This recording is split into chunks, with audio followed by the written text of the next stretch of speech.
সন্ধে নামছে কলকাতা শহরের বুকে। বিকেলের দিকটা থেকেই আকাশের মুখ ভার।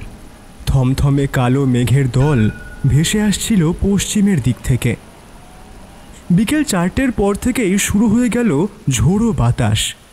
সেই বাতাসের দাপটে এদিকের পুরনো বাড়ির টিনের চালগুলো খড়খড় করে আওয়াজ তুলছে। গলিগুঁজের মধ্যে এক অদ্ভুত গুমোট ভাব। আজ আমার ঠাকুর মশাইয়ের কাছে যাওয়ার কথা। তিনি আমার ঠাকুর মশাই মানে দীক্ষা দিয়ে আমাকে মন্ত্র দিয়েছেন এমন নয়। তিনি এক জ্যোতিষী, নাম তার তারানাথ, সেকেলে জ্যোতিষী। তার কাছে আমি প্রায়ই যাই। তার অসাধারণ জ্যোতিষ চর্চার পদ্ধতি আর অতীন্দ্রিয় জ্ঞান আমাকে আশ্চর্য করে। আজ অনেক দিন তার কাছে যাওয়া হয়নি। ভেবেছিলাম আজ বিকেলটা তার ও কিশোরীর সঙ্গে আড্ডা দিয়ে কাটাবো। কিশোরী আমার বাল্যবন্ধু, ওর সঙ্গে অনেক বছর পর দেখা। এখনও পুরনো আমলের বইয়ের ব্যবসার সঙ্গে জড়িত।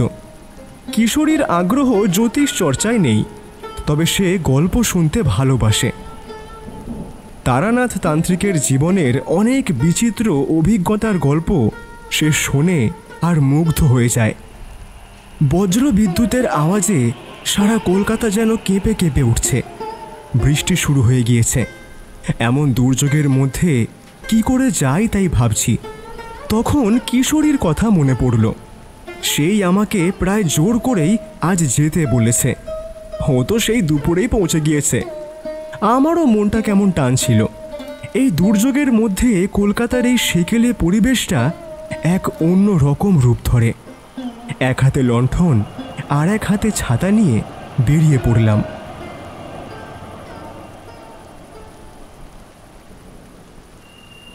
আমাদের পাড়ার মোড়ে একটা মিষ্টির দোকান ছিল।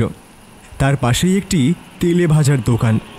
সেখানে একটা বড় কড়াইয়ের মধ্যে গরম তেলে বেসন ডুবিয়ে নানা রকম সবজি ভাজা হচ্ছে। আহা হা, সেই গন্ধ! সে এক মন ভালো করে দেওয়া গন্ধ। মন যেন কেমন আনচান আনচান করছিল। মনে মনে ভাবছিলাম ঠাকুর মশাইয়ের ও কিশোরীর জন্য কিছু নিয়ে যাই। এই দুর্যোগের মধ্যে হাতে গরম তেলে ভাজা আর 1 কাপ চা হলে জমে যাবে একদম। দোকানে ভিড় কম ছিল। দোকানে গিয়ে দেখি বয়স্ক একজন মানুষ বসে আছেন। তিনি তেলে ভাজা ভাজছেন আর গল্প করছেন। আমাকে দেখে জিজ্ঞেস করলেন, কি চাই বাবা? আমি বললাম, ওই কিশোরীর জন্য কিছু নিয়ে যেতে হবে, তাই ভাবছি তেলে ভাজাই নিয়ে যাই। এটা খুব ভালো কথা। আমি তো ভেবেছিলাম এই ঝড়ের মধ্যে আর কেউ আসবে না। তা কি নেবে বলো? আমি বললাম, এই তো পেঁয়াজি, বেগুনি, ফুলুরি, আরে যা আছে সব দাও। তিনি বললেন, ও আচ্ছা আচ্ছা, দিচ্ছি দিচ্ছি। একটু পরেই প্যাকেটটা হাতে নিয়ে বেরিয়ে পড়লাম। লণ্ঠনটা হাতে নিয়ে সাবধানে হাঁটছি। বৃষ্টির দাপট খুব বেড়ে গিয়েছে। রাস্তার বাতিস্তম্ভগুলো মিটমিট করে জ্বলে আছে। জল জমে গিয়েছে রাস্তায়। সেই জমে থাকা জলে কলকাতার প্রতিচ্ছবি যেন আরও উজ্জ্বল হয়ে উঠেছে। চলতে চলতে মনে হলো আমি যেন এক অন্য যুগে চলে এসেছি।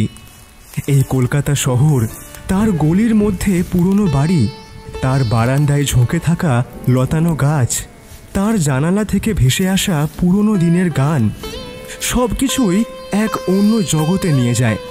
আর এই সব কিছুর মাঝে আমি এক নতুন প্রজন্মের মানুষ। ঠাকুর মশাইয়ের বাড়িটা একটা পুরনো ভাঙা দালান বাড়ির মধ্যে। বাইরে থেকে দেখলে মনে হয় বাড়িটা যে কোনো মুহূর্তেই ভেঙে পড়বে, কিন্তু ভিতরে ঢুকলে দেখা যায় বাড়ির একটা আলাদা সৌন্দর্য আছে বটে। বাড়ির ভেতরে ছোট একটা উঠোন আছে, যেখানে বৃষ্টির জল জমে আছে। সেই জলগুলো কেমন এক অদ্ভুত শব্দ করছে। সেই শব্দ শুনতে শুনতে আমি এগিয়ে চললাম।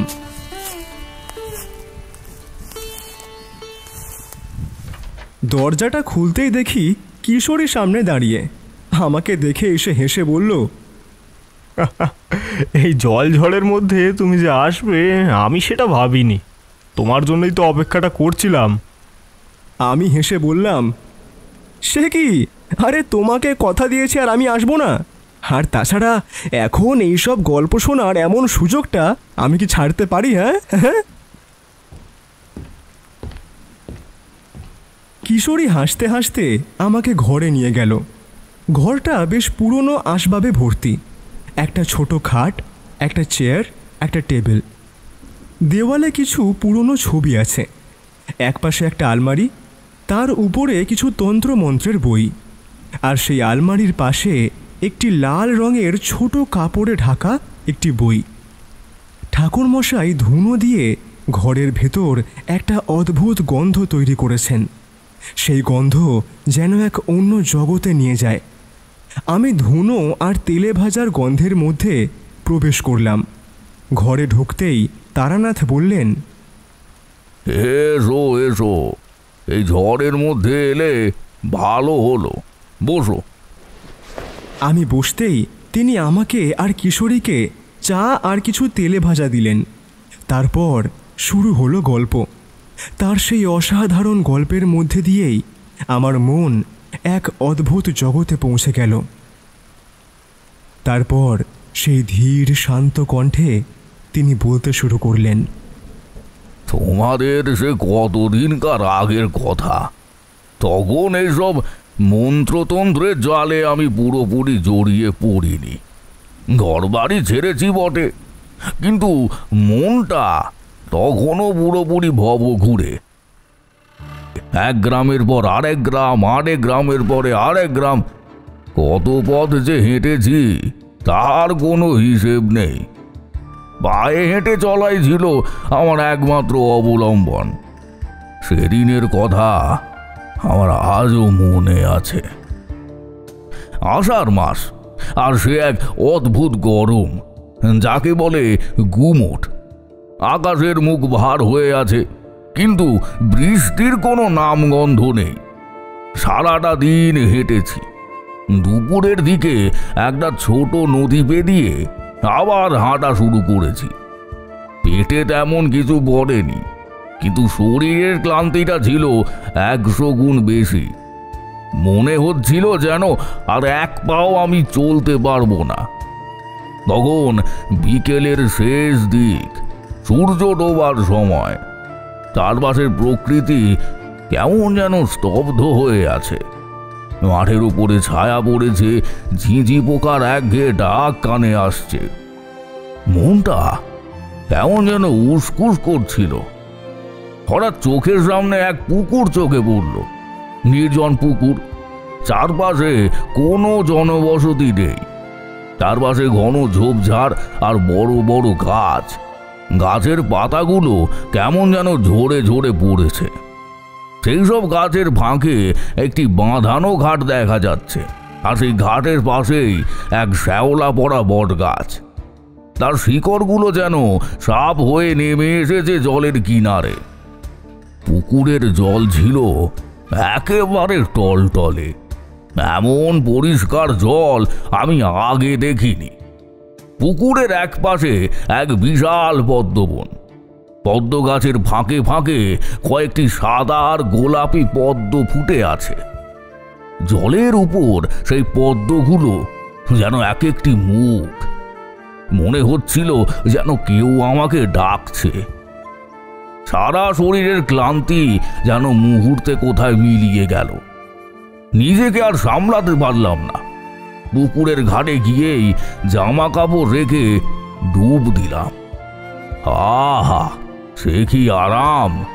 সেই শীতল জল যেন আমার সমস্ত ক্লান্তি শুষে নিল। আমি কয়েকবার ডুব দিলাম।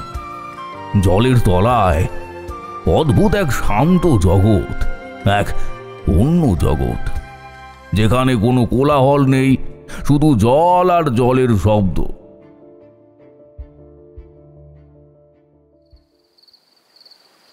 এক ডুব দিতেই আমার চোখে পড়ল এক অদ্ভুত জিনিস। জলের তলায় কিছু একটা চকচক করছে। প্রথমে ভেবেছিলাম কাঁচের টুকরো হবে, কিন্তু এত গভীর জলের তলায় কাঁচের টুকরো কেন থাকবে? কৌতূহল হলো, আবার ডুব দিলাম। এইবার আরো গভীর জলের মধ্যে গিয়ে সেই জিনিসটাকে তুলে আনলাম। জিনিসটা হাতে নিয়ে দেখি, এ তো পিতলের কালী মূর্তি, মা কালীর মূর্তি। কিন্তু কেন এই নির্জন পুকুরের গভীরে? এমন যত্ন করে গড়া মূর্তি কেন এই পুকুরের গভীরে থাকবে? মূর্তিটা হাতে নিতেই আমার মনটা কেমন এক অদ্ভুত শান্তিতে ভরে উঠল। এক অজানা অনুভূতি, এমন একটা জিনিস আমি আগে দেখিনি। এ যেন এক অন্যরকম ভালো লাগা। মনে হচ্ছিল এ মূর্তি আমি বহু বছর ধরে চিনি, এ আমার নিজেরই, এ যেন আমার। আমি যেন মায়ের হাতের স্পর্শ পাচ্ছি। আমার সারা শরীরে যেন এক শীতল শিহরণ বয়ে গেল। আমি সেই মূর্তিটি বুকের মধ্যে চেপে ধরলাম। জল থেকে উঠে জামা কাপড় পরে মূর্তিটা আমার ঝোলার মধ্যে সাবধানে রেখে দিলাম। মনটা অদ্ভুত এক আনন্দে ভরে উঠেছে। দিনের শেষে সেই আনন্দে আমি আর পথের কথা মনে রাখতে পারলাম না। চলতে চলতে অন্ধকার হয়ে এলো, চারিদিকে ঝোপঝাড়, আশেপাশে কোনো ঘর বাড়ির চিহ্ন নেই। রাতে থাকারও কোনো জায়গা নেই। তাই শেষে একটা বট গাছের নিচে আশ্রয় নিলাম। গাছের নিচে ধুলোর ওপর শুয়ে পড়লাম। সেই ক্লান্তিতে কখন যে চোখ লেগে গেছে তা খেয়াল নেই। হঠাৎ এক অদ্ভুত স্বপ্ন দেখি। আমি যেন এক ঘন জঙ্গলের মধ্যে হাঁটছি। চারিদিকে শুধু অন্ধকার, কোনো পথ নেই, শুধু কাঁটা ঝোপ আর বড় বড় গাছ। আমি পথ খোঁজার চেষ্টা করছি, কিন্তু কোনো পথ খুঁজে পাচ্ছি না। হঠাৎ দূরে কিছু একটা গর্জন শুনতে পেলাম। প্রথমে বুঝতে পারিনি, কিন্তু আস্তে আস্তে শব্দটা স্পষ্ট হলো। একদল নেকড়ে, তাদের চোখগুলো অন্ধকারে জল জল করছিল। তাদের গর্জন আর হুঙ্কার ক্রমশই বেড়ে চলছিল। আমি তাদের থেকে দূরে যাওয়ার চেষ্টা করছিলাম, কিন্তু তারা যেন ক্রমশই কাছে আসছিল। তাদের হিংস্র চোখগুলো দেখে আমার বুক কেঁপে উঠল। আমি ভয়ে আমার হাতের ঝোলাটা ঘোরালাম, কিন্তু তারা থামলো না, বরং তাদের গর্জন আরো বেড়ে গেল। আমি বুঝতে পারছিলাম এবার তারা আমার উপর ঝাঁপিয়ে পড়বে। এমন সময় হঠাৎ অনুভব করলাম আমার পিছনে কেউ দাঁড়িয়ে আছে। আমি ভয়ে শিউরে উঠলাম। পিছন ফিরে দেখি এক কিশোরী মেয়ে। তার বয়স 18-19-এর বেশি হবে না। তার চুলগুলো খোলা, কাঁধের উপর জড়িয়ে আছে, মাথায় সিঁদুরের বড় টিপ। তার বয়স 12-13-র বেশি হবে না, আর পায়ে আলতা। সে একটি লাল পাড় সাদা শাড়ি পরে দাঁড়িয়ে রয়েছে। তার চোখে এক অদ্ভুত জ্যোতি। সে আমার দিকে তাকিয়ে হাসল। তার সেই হাসি দেখে আমার মনে হলো এ তো কোনো সাধারণ মেয়ে নয়, এ যেন এক দেবী। সে তার হাতে থাকা একটি লাঠি নিয়ে আমার সামনে এসে দাঁড়ালো। তার সামনে আসতেই নেকড়েগুলো যেন থমকে গেল। তারা হঠাৎ চুপ করে গেল, আর তারপর এক এক করে তারা পিছিয়ে যেতে লাগলো। আমি অবাক হয়ে তাদের চলে যাওয়া দেখতে লাগলাম। যখন তারা পুরোপুরি চলে গেল, তখন কিশোরী আমার দিকে তাকিয়ে হাসলো। তারপর বলল, ভয় পেও না। তারপর সে কোথায় মিলিয়ে গেল তা আমি জানি না। হঠাৎ আমার ঘুমটা ভেঙে গেল।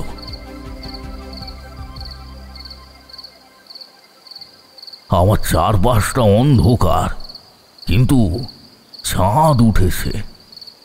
চাঁদের আলোয় আমি যা দেখলাম তাতে আমার বুক কেঁপে উঠল। আমার সামনে অন্তত 5-6টা নেকড়ে মাথা নামিয়ে বসে আছে। তাদের হিংস্র চোখগুলো আমার দিকে তাকিয়ে আছে। তাদের দেখে মনে হচ্ছিল তারা যেন আমাকে এক্ষুনি আক্রমণ করতে চেয়েছিল। আমার গায়ে কাঁটা দিয়ে উঠল। আমি বুঝতে পারছিলাম না তারা কেন এমন করে বসে আছে, কেন তারা আমাকে আক্রমণ করছে না। হঠাৎ আমার চোখ পড়ল আমার ঝোলার দিকে। ঝোলাটা খোলা, আর সেই ঝোলার বাইরে আমার মা কালীর মূর্তিটা রাখা আছে। মূর্তিটা মাটিতে রাখা, আর নেকড়েগুলো সেই মূর্তিটার দিকে তাকিয়ে রয়েছে। তাদের চোখে যেন এক অদ্ভুত ভয়। আমি বুঝতে পারলাম সেই স্বপ্নটা। আমার সেই স্বপ্নটা কি ছিল? স্বপ্নটা ওটা শুধু স্বপ্ন ছিল না, স্বপ্নটা ছিল এক বাস্তব ঘটনা। স্বয়ং মা কালী আমার কাছে এসে আমাকে রক্ষা করেছেন। আমি ধীরে ধীরে হাত বাড়িয়ে সেই মূর্তিটা তুলে নিলাম। মূর্তিটা হাতে নিতেই আমার শরীর শিহরিত হয়ে উঠল। সেই রাতে মায়ের সেই মূর্তিটা আমাকে রক্ষা করেছিল। আমি শ্রদ্ধার সাথে সেই মূর্তিটা আবার ঝোলার মধ্যে ভরে রাখলাম। সেই রাতটা আমি ঘুমোইনি। সারা রাত সেই মূর্তিটাকে বুকে চেপে রেখেছি।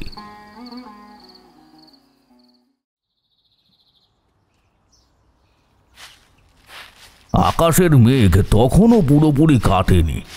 সকাল থেকে পথ চলছি, কিন্তু আমার কেন যেন মনে হতে লাগলো আমি ভুল পথে আসছি। মনটা কেমন দমে গেল। এক গভীর হতাশা আমাকে গ্রাস করল। হঠাৎ দূরে এক ঘরের সামনে কয়েকজন লোকের জটলা দেখতে পেলাম। কাছে যেতেই শুনতে পেলাম কয়েকজন লোক নিজেদের মধ্যে পিস পিস করে কথা বলছে। তাদের কথায় এক গভীর বিষাদ, এক চাপা গুঞ্জন।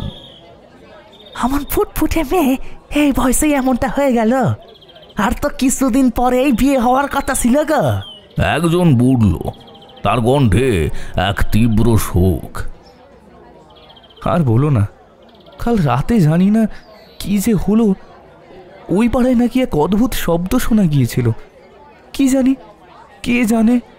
আর একজন বলল, তার কথাগুলো এমন যেন রহস্যময়।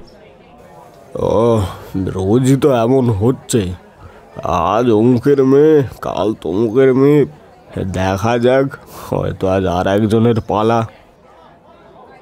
তাদের কথা থেকে আমি পরিষ্কার কিছু বুঝতে পারছিলাম না, কিন্তু তাদের মুখের অভিব্যক্তি আর কান্নার শব্দ শুনে এটা বুঝতে পারলাম কিছু একটা ঘটেছে।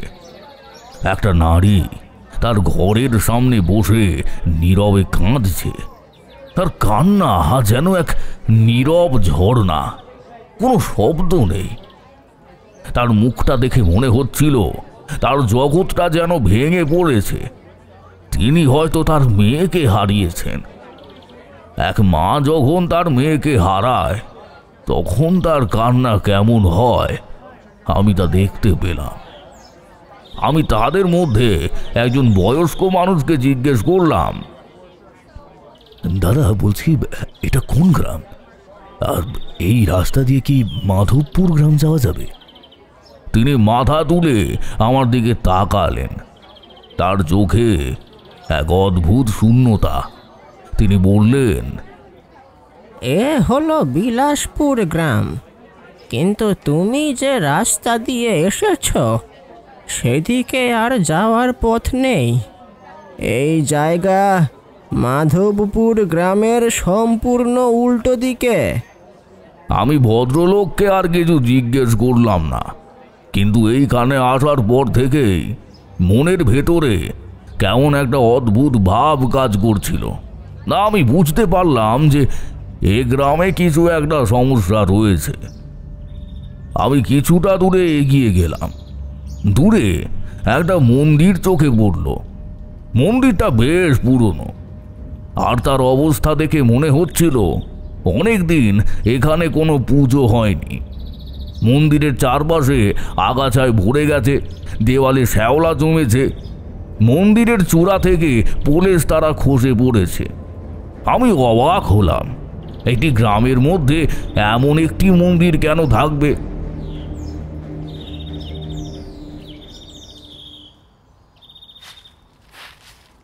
আমার মনে হলো এই গ্রামের এই অবস্থার কারণ হয়তো এই মন্দিরটা।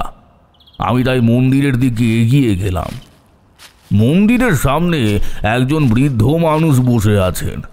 তিনি এক হাতে জপমালা ধরে আছেন, আর তার চোখ থেকে জল পড়ছে। আমি তার কাছে গিয়ে জিজ্ঞাসা করলাম, বাবা, বলছি এই মন্দির কি এখন বন্ধ? তিনি আমার দিকে তাকালেন, তার চোখগুলো লাল। তিনি বললেন, হ্যাঁ বাবা, অনেক বছর ধরেই বন্ধ। আমি এখানকার পুরোহিত, কিন্তু আমি আর এখানে পুজো করতে পারি না বাবা। আমি অবাক হলাম। কেন? মন্দিরে কি কোনো দেবী নেই? তিনি কোনো উত্তর না দিয়ে ফিসফিস করে বললেন, সবই ওই কামিনী দেবীর জন্য। আমি বুঝতে পারলাম না। কামিনী দেবীকে? তিনি উঠে দাঁড়ালেন, আমাকে মন্দিরের এক কোণে টেনে নিয়ে গেলেন। তারপর আমার মুখের কাছে তার মুখ এনে ফিসফিস করে বললেন, কামিনী দেবী এই গ্রামের জমিদারের বিধবা বউ। এক সময় তিনি এই গ্রামের সব কিছু নিয়ন্ত্রণ করতেন। এক সময় তিনি খুব ভালো মানুষ ছিলেন, কিন্তু তার স্বামীর মৃত্যুর পর তিনি কেমন এক অদ্ভুত মানুষ হয়ে গেলেন। তিনি পূজার বিরোধী। তিনি নাকি গ্রামে সব পূজা বন্ধ করে দিয়েছেন। এই মন্দিরের মা কালীর মূর্তিটা পর্যন্ত তিনি এখান থেকে সরিয়ে দিয়েছেন। আমি অবাক হলাম। মা কালীর মূর্তি নেই? পুরোহিত মশাই বললেন, না, নেই। আমি অবাক হলাম, মন্দিরের দিকে তাকালাম। মন্দিরের ভিতরে মা কালীর কোনো মূর্তি নেই। মায়ের বেদিতে শুধু ধুলো আর নোংরা। মন্দিরের গায়ে কারুকার্য করা বিভিন্ন নকশা ছিল। তখনই একটা নকশার দিকে আমার চোখ গেল। ওই নকশায় মায়ের একটা মূর্তি খোদিত ছিল। সেই মূর্তি দেখে আমি চিনতে পারলাম, এই মূর্তি হুবহু সেরকম দেখতে যেরকম মূর্তি কাল আমি পেয়েছি। আমার ঝোলার মধ্যেই সেই মূর্তিটি আছে। আমি বুঝতে পারছিলাম এ কোনো কাকতালীয় ঘটনা নয়। আমি ঝোলা থেকে সেই মূর্তিটা বের করলাম, মূর্তিটা তুলে পুরোহিতের সামনে ধরলাম। তিনি সেই মূর্তি দেখে অবাক হলেন। তার চোখে এক অদ্ভুত আলো ফুটে উঠল, তার চোখে জল ভরে এলো। তিনি হাত জোর করে সেই মূর্তিটিকে প্রণাম করলেন, তারপর বললেন, এ তো সেই মা কালী, সেই মূর্তি, আমার মা। জয় মা, জয় মা। তিনি আমার দিকে তাকিয়ে জিজ্ঞেস করলেন, বাবা, এই মূর্তি তুমি কোথায় পেলে বাবা? আমি তাকে সব কথা সংক্ষেপে বললাম। আগের রাতে আমি কিভাবে পথ হারিয়েছিলাম, কিভাবে এক পুকুরে গিয়ে স্নান করেছিলাম, আর কিভাবেই সেই পুকুরের জল থেকে আমি এই মূর্তিটা পেয়েছি। আর তারপর রাতের সেই নেকড়ের আক্রমণের ঘটনা আমি সব কিছুই তাকে বললাম। তিনি যেন আমার কথা শুনতে শুনতে এক ঘোরের মধ্যে চলে গিয়েছিলেন। তিনি অবাক হয়ে বললেন, তবে তো তুমি পথ হারিয়ে এখানে আসোনি, মাই তোমাকে এখানে এনেছেন। হ্যাঁ, জয় মা, জয় মা। আমি বুঝতে পারলাম এইসব ঘটনা কখনো কাকতালীয় ঘটনা নয়, সবকিছুই এক অদৃশ্য শক্তি দ্বারা পরিচালিত হচ্ছে। পুরোহিত মশাই সেই মূর্তিটা আমার হাত থেকে নিতে গিয়েও কেমন যেন ভয় পেলেন। আমি বললাম, ভয় পাচ্ছেন কেন? এ তো আপনার মা। এই মূর্তি আপনার মন্দিরের, এই মূর্তি আপনার কাছেই থাকবে। আপনার মন্দিরে আবার পুজো শুরু হবে। আপনি এই মূর্তি এখনই প্রতিষ্ঠা করুন। মায়ের মন্দির থাকবে আর মায়ের বিগ্রহ থাকবে না, এ কি হয়? আমার কথা শুনে পুরোহিতের চোখে এক নতুন আশার আলো ফুটে উঠল। তিনি ধীরে ধীরে মন্দিরটা পরিষ্কার করা শুরু করলেন। আমিও তাকে সাহায্য করলাম। মন্দিরের চারপাশ থেকে আগাছাগুলো সরিয়ে দিলাম, মন্দিরের ভিতরের নোংরাগুলো পরিষ্কার করে দিলাম। তারপর পুরোহিত মশাই মা কালীর মূর্তিটা মন্দিরের বেদিতে স্থাপন করলেন। আমি সেই মূর্তিটা দেখে অবাক হলাম। কত সুন্দর এক মূর্তি! মনে হচ্ছিল যেন এক নতুন জীবন পেয়েছে। পুরোহিত মশাই মন্ত্র পাঠ করতে লাগলেন। ওং রিং ক্রিং ব্রিং ক্রিং চামুণ্ডায় নমঃ। ওং রিং ক্রিং ব্রিং ব্রিং ক্রিং। আমি আর তিনি মিলে ধূপ জ্বালিয়ে মায়ের পুজো করলাম। পুজো শেষ হতে হতে সন্ধ্যা হয়ে এলো। পুরোহিত মশাই আমাকে বললেন, আজ আর কোথাও যেও না বাবা, এই রাতে এখানে থাকো। হ্যাঁ, আজ অনেক দিন পর মন্দিরে মায়ের পুজো হলো। আজ আজ আমার মনটা বড়ই শান্ত। অনেক বছর পর আমি আমি আমার মাকে আবার ফিরে পেলাম। জয় মা, জয় মা। আমি তার কথা মেনে নিলাম। আমি মন্দিরের দেওয়ালে হেলান দিয়ে বসলাম। আমার মনের মধ্যে এক অদ্ভুত শান্তি। পুরোহিত মশাইয়ের পাশে বসে আছি আমি। আমাদের দুজনের মাঝখানে একটা প্রদীপ জ্বলছে। তার মৃদু আলোয় মন্দিরের ভেতরের মূর্তিটার ওপর এক মায়াবী ছায়া পড়ছে। বাইরে ঝিঁঝি পোকার ডাক আর রাতের নীরবতা। আমি চুপ করে বসে আছি, কিন্তু আমার মনটা কেমন এক অজানা প্রশ্ন নিয়ে উসখুস করছে। এই গ্রামের এমন রহস্যময় পরিবেশের কারণ কি? কেন এখানকার মানুষ এত ভীত? কেনই বা মন্দিরের পুজো বন্ধ? আমি পুরোহিত মশাইয়ের দিকে তাকালাম। তার মুখে এক গভীর বিষণ্ণতা। তিনি যেন কোনো এক পুরনো দুঃখের সাগরে ডুবে আছেন। আমি তার কাছে গেলাম। বাবা, সবাই কেন কামিনী দেবীকে এত ভয় পান? কেন তিনি এই গ্রামের সমস্ত পুজো বন্ধ করে দিয়েছেন? আমার প্রশ্ন শুনে তিনি কিছুক্ষণ চুপ করে রইলেন। তার চোখে জল চিকচিক করে উঠল। তিনি এক দীর্ঘশ্বাস ফেললেন। তারপর ধীরে ধীরে এক কাহিনী শোনাতে শুরু করলেন। কামিনী দেবীর কথা শুনবে বাবা। হে কাহিনী তো শুধু এই গ্রামেরই নয়, হে কাহিনী এই অঞ্চলের সব মানুষের। তিনি একটু থেমে আবার শুরু করলেন। বজ্রভূষণ বাবু ছিলেন এই গ্রামের জমিদার। তার ধন সম্পদের অন্ত ছিল না, কিন্তু তার জীবনে সুখ ছিল না। তার প্রথম স্ত্রী, হ্যাঁ, তার প্রথম স্ত্রী এবং দ্বিতীয় স্ত্রী অকালে মারা গিয়েছিলেন। তারপর তিনি বিয়ে করলেন কামিনীকে। কামিনী তখন অল্প বয়সী, অপরূপ সুন্দরী। তার রূপের ছটায় এই গ্রামের সবাই মুগ্ধ হয়েছিল। কিন্তু তার রূপে এক অদ্ভুত মায়া ছিল, হ্যাঁ, যা সবাইকে আকর্ষণ করত। তিনি আবার থামলেন, যেন কোনো অজানা ভয়ে তার গলা কেঁপে উঠল। প্রথম প্রথম সব ঠিকই ছিল। কামিনী এ বাড়ির বউ হয়ে আসার পর সব কিছু কেমন নতুন মনে হতে লাগলো। কিন্তু তারপরই অদ্ভুত কিছু ঘটনা ঘটতে শুরু করলো। হ্যাঁ, প্রথমে 6 মাসে একজন করে মানুষ নিখোঁজ হয়ে যেতে লাগলো, বেশিরভাগই যুবতী মেয়ে।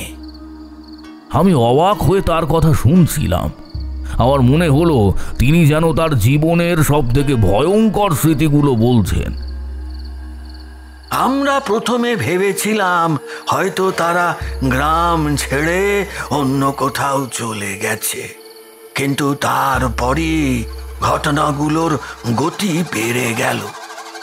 6 মাসের পর 3 মাসে একজন করে মানুষ নিখোঁজ হতে লাগলো।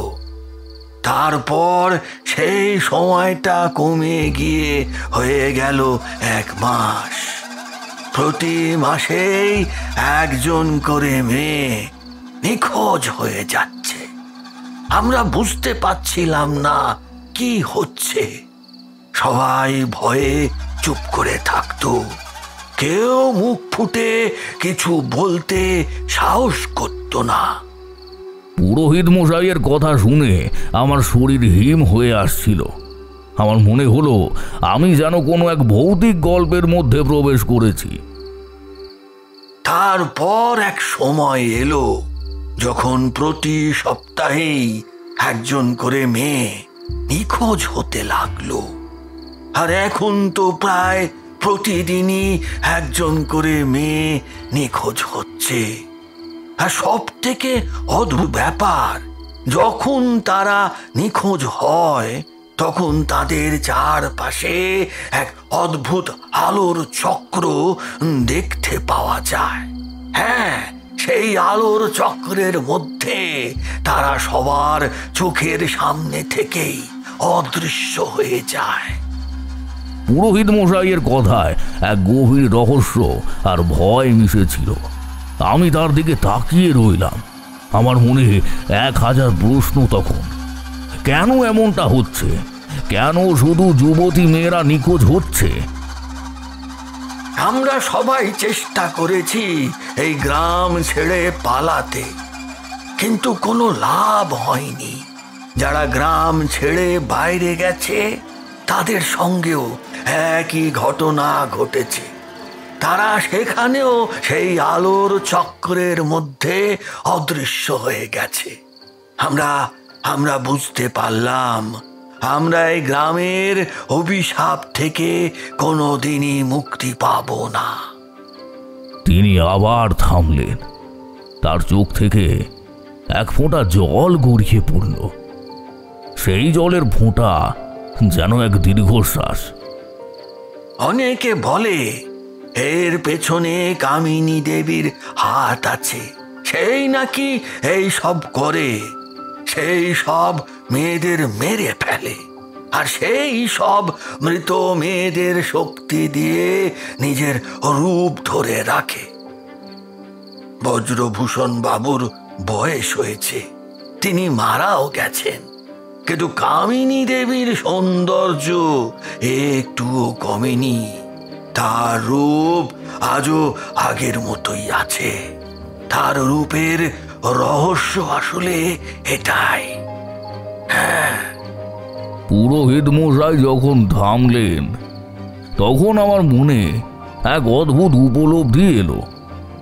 আমি তখন তন্ত্র সাধনার পথে পুরোপুরি পোক্ত না হলেও এই বিদ্যার কিছু বিষয় আমার জানা ছিল।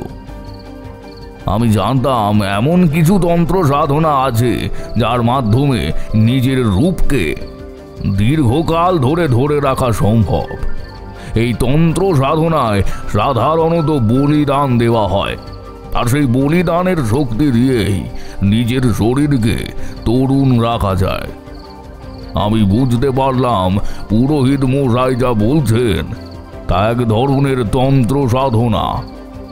কামিনী দেবী একজন তন্ত্র সাধিকা। তিনি নিজের রূপ ধরে রাখার জন্য এই গ্রামের মেয়েদের বলিদান দিচ্ছেন।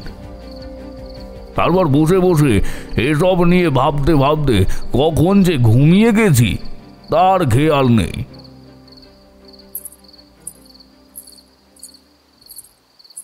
নিঃশব্দ রাতের বুক চিরে এক অলৌকিক নূপুরের শব্দ ভেসে এলো। ঘুম ভেঙে গেল। সেই শব্দে ছিল না কোনো ছন্দ, ছিল এক অদ্ভুত মায়াবী টান। চোখ খুলে দেখি সে শব্দ আসছে মন্দিরের সিঁড়ি থেকে। ধীর পায়ে নেমে যাচ্ছে এক যুবতী। তার লম্বা খোলা চুল হাওয়ায় উড়ছে যেন এক কালো মেঘের স্রোত। তার পরনে লাল পাড় সাদা শাড়ি, যা রাতের আঁধারেও জল জল করছে। পায়ে আলতা, আর তার প্রতিটি পদক্ষেপের সঙ্গে নূপুরের শব্দ যেন এই নিস্তব্ধতাকে ভেঙে অন্য এক জগতে প্রবেশের সুর তৈরি করছে। আমার মনে হলো এই রাতের গভীরে এ মেয়ে কে হতে পারে? এ কি কোনো রক্ত মাংসের মানুষ, নাকি মায়াবী কোনো আত্মা? এই রহস্যের সমাধান আমাকে করতেই হবে। আমি নিজেকে আর ধরে রাখতে পারলাম না। সেই মেয়েটির পিছু পিছু গেলাম, কিন্তু তার পিছনে যাওয়ার আগে হঠাৎ কি মনে হতে আমি মায়ের বিগ্রহর কাছে গেলাম এবং যে বিগ্রহটা আমি পুকুরে পেয়েছিলাম সেই বিগ্রহটাকে নিজের সঙ্গে তুলে নিলাম। মাকে দুবার প্রণাম করে এবং তার বিগ্রহ মন্দির থেকে তুলেছি বলে সেই জন্য মায়ের কাছে আন্তরিকভাবে ক্ষমা চেয়ে রাতের গভীরতা যেন চারপাশের সব কিছুকে এক ভিন্ন রঙে রাঙিয়ে তুলেছে। চারপাশের গাছের পাতাগুলো স্থির, যেন কোনো এক অজানা ভয়ে থমকে আছে। রাস্তায় কোনো মানুষ নেই, কেবল দূর থেকে ভেসে আসছে এক কুকুরের একটানা করুণ ডাক। সেই নির্জনতা আমায় ভয় বাইয়ে দিল, কিন্তু আমার মনে হলো যদি এখন পিছিয়ে যাই তাহলে এই রহস্যের সমাধান আমি কোনো দিনও করতে পারবো না। এই রহস্যের সমাধান আমাকে করতেই হবে। এই প্রতিজ্ঞা নিয়ে আমি সেই অজানার পথে চললাম। মেয়েটি গ্রামের অলিগলি পেরিয়ে এক অদ্ভুত বাড়ির কাছে এসে দাঁড়ালো। আমি ভাবলাম হয়তো সে তার বাড়িতে ফিরছে, কিন্তু আমার সেই ধারণা ভুল প্রমাণিত হলো। সে হঠাৎ অদৃশ্য হয়ে গেল, যেন কোনো বাতাস হয়ে উড়ে গেল। আমি অবাক হয়ে দাঁড়ালাম। আমি বুঝতে পারলাম না আজ কি করব। এ বাড়ির দরজা খোলা থাকবে কেন? এ গভীর রাতে কি হচ্ছে বাড়ির ভিতরে? এই প্রশ্নগুলো আমাকে আরো কৌতূহলী করে তুলল। আমি সেই বাড়ির দরজার সামনে গেলাম। দেখলাম দরজাটা বন্ধ নয়, শুধুমাত্র ঠেসানো রয়েছে। ভেতর থেকে হঠাৎ একটা অদ্ভুত চিৎকার ভেসে এলো। এক নারীর কণ্ঠস্বর, সম্ভবত 22-23 বছর বয়স হবে। সে মা মা করে চিৎকার করছে। সেই চিৎকারে এক গভীর বেদনা আর ভয় মিশেছিল।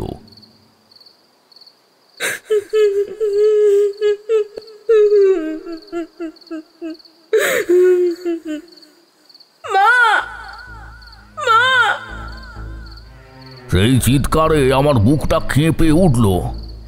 আমি দরজা খুলে ভেতরে ঢুকলাম। দেখলাম সেই ঘরের এক কোণে বসে আছে সেই যুবতী যার নূপুরের শব্দ অনুসরণ করে আমি এখানে এসেছিলাম। তার মা আর ঠাকুমা বসে কপাল চাপড়াচ্ছে।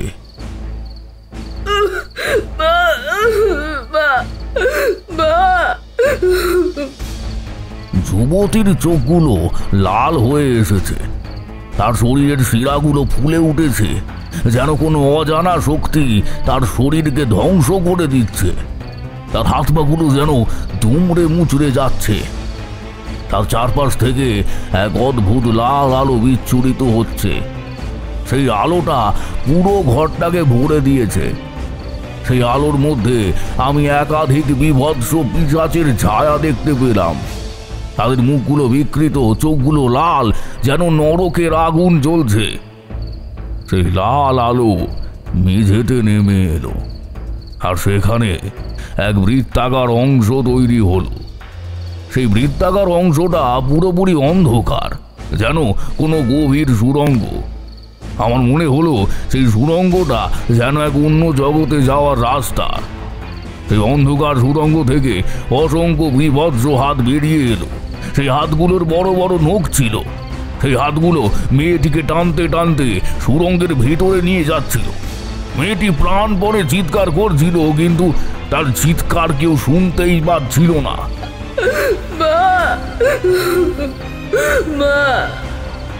তার আর্তনাদ যেন বাতাসের সঙ্গে মিশে যাচ্ছিল। মেয়েটি যখন সুড়ঙ্গের ভিতরে পুরোপুরি ঢুকে যাচ্ছিল, আর সেই বৃত্তাকার অংশটা ছোট হতে শুরু করেছিল, তখন আমার কি মনে হলো জানি না। আমি এক মুহূর্ত দেরি না করে লাফ দিলাম সেই সুড়ঙ্গের ভিতরে। আমি জানি না সেই মুহূর্তে আমার মনে কি কাজ করছিল, কিন্তু আমি বুঝতে পারছিলাম আমি যদি এখন লাফ না দিই তাহলে সেই মেয়েটি আর কোনোদিনও ফিরে আসবে না। তারপর চারিদিকে অন্ধকার, ঘোর অন্ধকার, কিছুই দেখতে পাচ্ছি না, শুধু অসংখ্য পিশাচের চিৎকার শুনতে পাচ্ছি। তাদের চিৎকারগুলো আমার কানে এক তীক্ষ্ণ শুলের মতো বিঁধে যাচ্ছিল। আমি চোখ বন্ধ করে নিচের দিকে যাচ্ছিলাম। তখন আমার মনে পড়ল বর্ধমান শ্মশানের মাতু পাগলির কথা। সেই মাতু পাগলি এক সময় আমাকে এক পিশাচ চক্রের কথা বলেছিলেন। তিনি বলেছিলেন এমন পিশাচ চক্রের মাধ্যমে পিশাচরা এক জগৎ থেকে অন্য জগতে যেতে পারে। সেই ঘটনা আমি না হয় অন্য কোনো দিন বলবো। যাই হোক, আমি হঠাৎ নিচের দিকে পড়ার গতি হারালাম। তারপর আমার চোখ খুলল। দেখলাম আমি এক অন্য জগতে এসে পৌঁছেছি। আমার চারপাশে পাথরের দেওয়াল, মেঝেতে অদ্ভুত সব চিহ্ন আঁকা। সেই সব চিহ্নগুলো কোনো সাধনার অংশ। সেই চিহ্নগুলোর মধ্যে এক অদ্ভুত ধরনের মন্ত্রের শক্তি ছিল। গুহার মাঝখানে এক যজ্ঞের আগুন জ্বলছে। সেই আগুনের ধোঁয়াগুলো চারপাশে ঘুরপাক খাচ্ছিল। সেই আগুনের সামনে বসে আছেন একজন মহিলা। তিনি অপরূপ সুন্দরী। তার মুখে এক অদ্ভুত হাসি। তার চোখে এক গভীর জ্যোতি ফুটে উঠেছে। পরনে একটি লাল শাড়ি, তার গলায় একটা মালা, আর কপালে বড় তিলক। তার এই সৌন্দর্যকে ছাপিয়ে গেছে তার বিভৎস রূপ। তার সৌন্দর্য দেখে মনে হচ্ছিল তিনি কোনো অপ্সরী, কিন্তু তার মুখের হাসি আর চোখের চাহনি দেখে মনে হচ্ছিল তিনি কোনো রাক্ষসী। আমি বুঝতে পারলাম এ মহিলা আর কেউ নয়, এ কামিনী দেবী। সেই কামিনী দেবী যিনি নিজের রূপ ধরে রাখার জন্য তন্ত্র সাধনা করছেন। আমার বুঝতে অসুবিধা হলো না, সেই মেয়েটি আর কোথাও যায়নি, সেই গুহার মধ্যে বন্দী। গুহার ভেতরে যজ্ঞের আগুনের সামনে বসে থাকা কামিনী দেবীর দিকে আমি এক পা করে এগিয়ে গেলাম। তিনি আমার আগমন বুঝতে পেরেও কোনো হেলদোল দেখালেন না, শুধু আমার দিকে তাকিয়ে হাসলেন। সে হাসিতে নেই কোনো দেবীর স্নিগ্ধতা, আছে এক পিশাচের উন্মাদনা। আমি বললাম, আপনি কি মনে করেন এইসব করে আপনি সুখ পাবেন? এইসব করে কি আপনার জীবন শান্তিতে কাটবে? তিনি আমার দিকে তীক্ষ্ণ চোখে তাকিয়ে রইলেন। সেই চোখের মধ্যে কোনো মানবীয় আবেগ ছিল না, ছিল শুধু এক গভীর শূন্যতা। তিনি হেসে বললেন, আহা, তুমি দেখি বড়ই বোকা। সুখ আর শান্তির কথা বলছো? আমি তো সেসব অনেক আগেই ছেড়ে দিয়েছি। আমি এখন শুধু সৌন্দর্য চাই, অনন্ত সৌন্দর্য। আর সেই সৌন্দর্য আমি পেয়েছি। যুগ যুগ ধরে আমি এই রূপ ধরে রেখেছি। আর তোমরা আমাকে দেবী বলছো। তার কণ্ঠস্বর শুনে আমার গা শিউরে উঠল। সে কথায় কোনো মানবীয়তা ছিল না, ছিল শুধু এক শীতলতা। আমি বললাম, এই রূপের পেছনে কতজনের রক্ত আছে আপনি জানেন? এই গ্রামের মানুষের রক্ত, যুবতী মেয়েদের রক্ত। আপনি কি বুঝতে পারছেন না আপনি কত বড় অন্যায় করছেন? আমার কথায় তিনি আরো জোরে হেসে উঠলেন।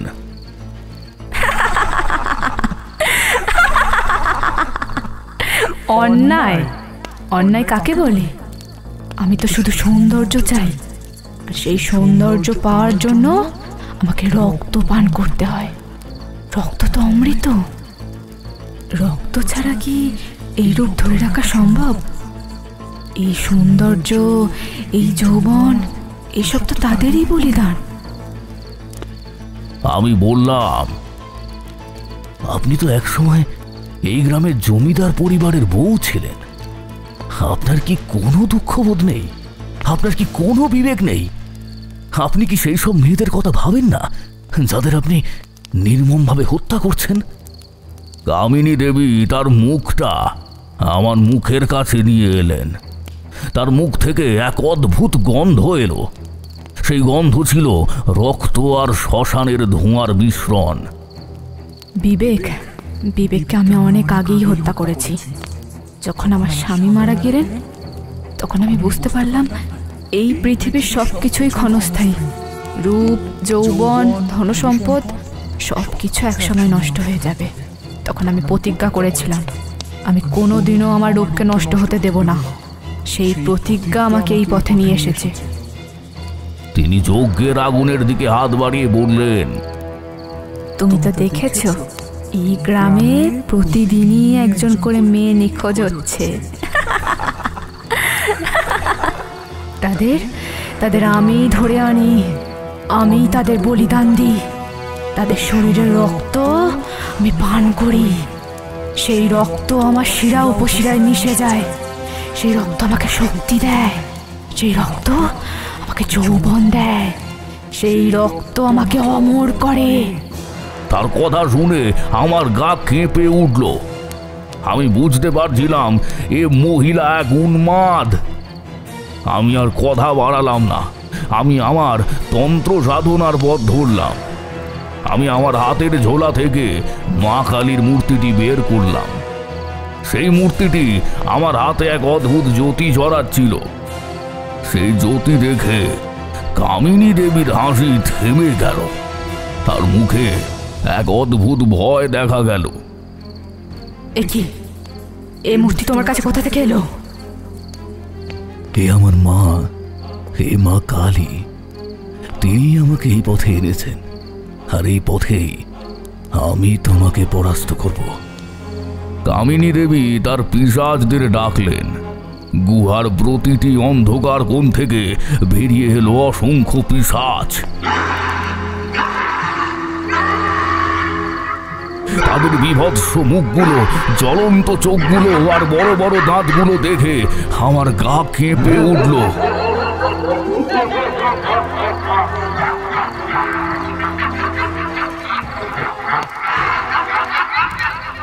তারা একযোগে আমার দিকে ঝাঁপিয়ে পড়ল। তাদের বিভৎস মুখ, জ্বলন্ত চোখ আর বড় বড় দাঁত দেখে আমার গা শিউরে উঠল। তাদের হিংস্র গর্জন গুহার দেওয়ালে প্রতিধ্বনিত হচ্ছিল।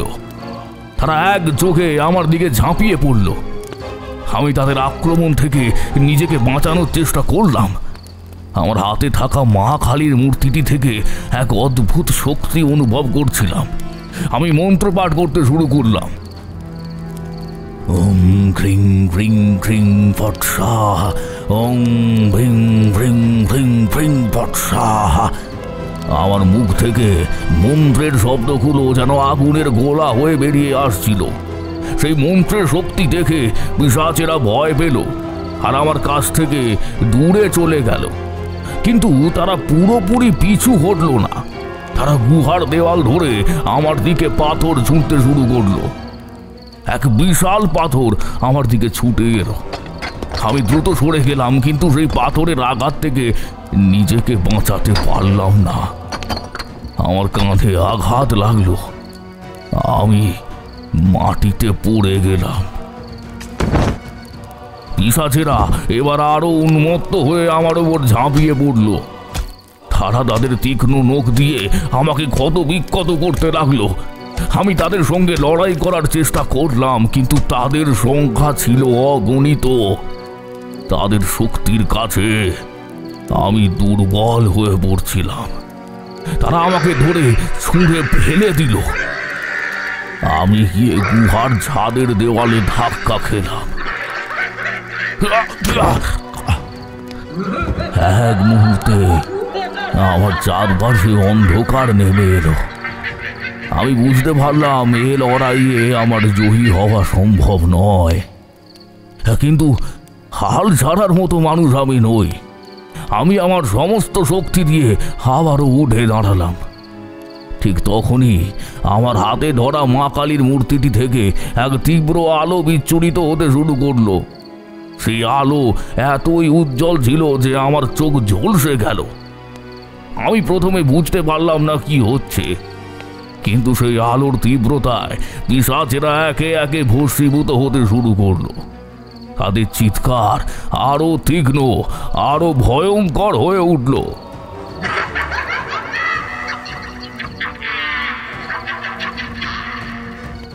তারা বাতাসে মিলিয়ে গেল। তাদের শরীরের মাংসের এক অদ্ভুত গন্ধ গুহার বাতাসে ভেসে এলো। আমি অবাক হয়ে সেই দৃশ্য দেখছিলাম।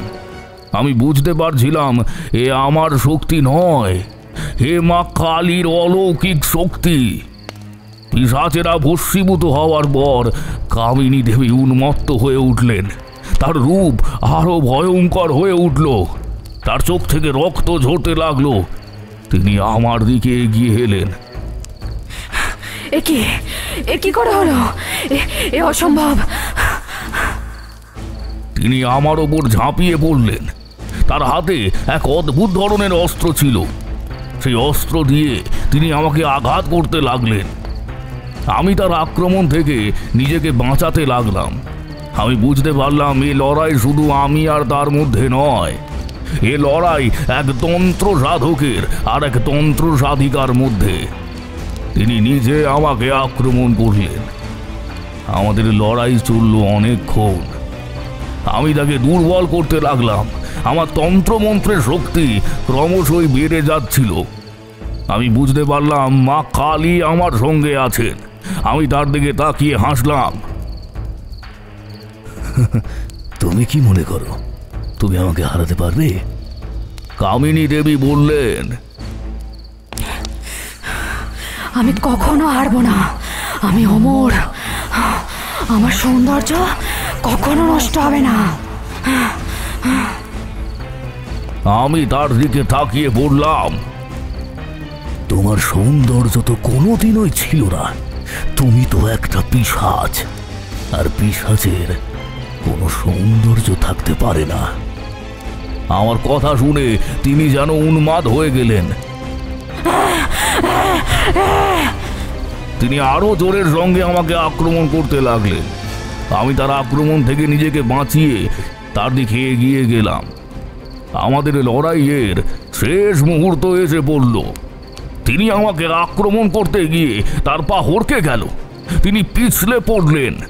তার পা হড়কে গিয়ে তিনি সেই যজ্ঞের আগুনের দিকে পড়ে গেলেন।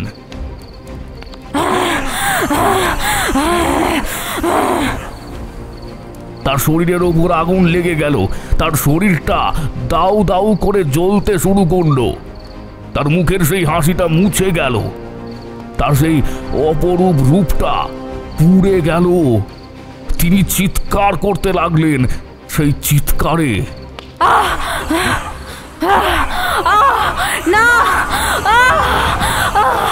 কোনো সৌন্দর্য ছিল না। সেই চিৎকার ছিল এক পিশাচের আর্তনাদ। আমার সৌন্দর্য মেরে ফেললো। তিনি যজ্ঞের আগুনের ভিতরেই মারা গেলেন। কামিনী দেবীর মৃত্যুর পর সেই মেয়েটির জ্ঞান ফিরল। সে আমার দিকে তাকিয়ে হাসল। সেই হাসিতে ছিল মুক্তি। আমরা সেই সুড়ঙ্গ দিয়ে বাইরে এলাম। বাইরে তখন সকাল হয়ে এসেছে। গ্রামের সবাই আমাদের দিকে তাকিয়ে রয়েছে। তারা বুঝতে পেরেছে তাদের অভিশাপ কেটে গেছে। তাদের গ্রামে আবার শান্তি ফিরে এসেছে। আমি মেয়েটির হাত ধরলাম। আমরা দুজন হেঁটে গ্রামের দিকে গেলাম। হাতে ছিল মা কালীর মূর্তি। আমার মনে হচ্ছিল এ পথ শুধু আমি একা চলিনি, আমার সঙ্গে ছিলেন মা কালী।